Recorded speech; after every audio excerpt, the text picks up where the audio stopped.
So my name is James. I go by Wu Styles.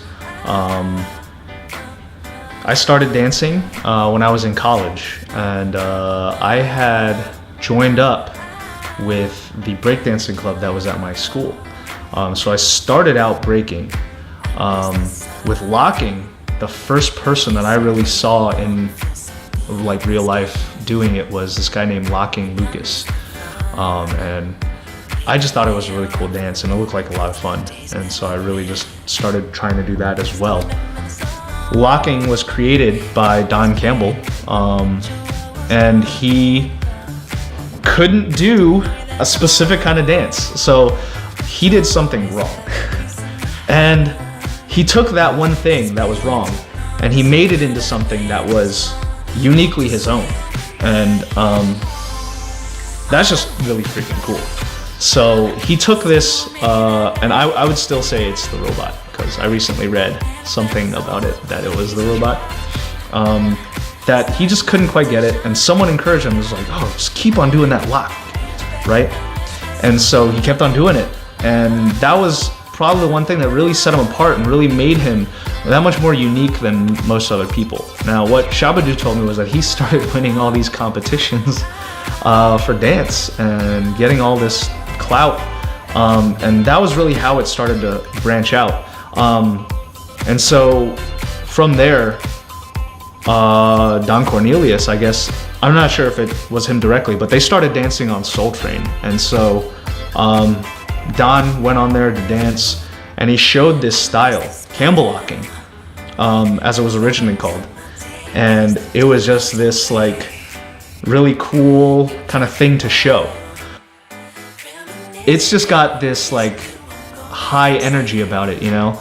Like it's very magnetic when you see it. And I think that's why a lot of people really like it, just because they see it and it's exciting.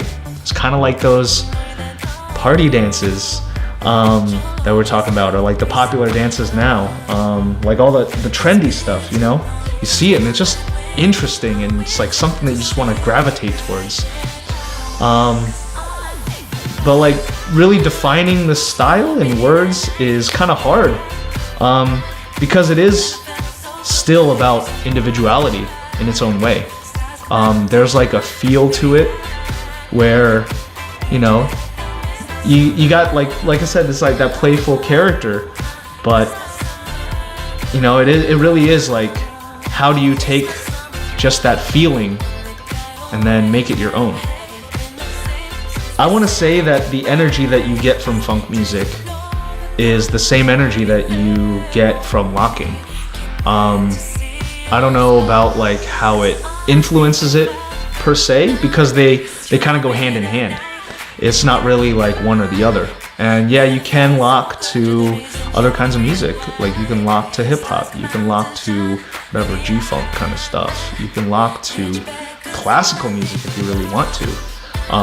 And I believe that about just about any style. If you study it hard enough, it's going to be something that you can really like push to the limit. On Sundays, what I like to do is have this cypher, and it's not about locking specifically, but it is dictated by funk music. I call it the Sunday Funk Cypher because, you know, like if I put funk music on, there's a lot of different ways to dance to it, but it's always going to bring you back to locking. That feeling is just unmistakable. You know, you could pop to it, right? But, you know, when you're listening to funk music, it changes so much. It's hard for a popper with their ideas to really like let it kind of like sit where they want it. And locking has that, I'm here, I'm there, I'm here. What am I gonna do next kind of thing to it that funk also has. Because, you know, you listen to a funk song, you might get the patterns right, but there's always gonna be some little detail in the next verse or the next chorus that's like, that's crazy, that sounds awesome.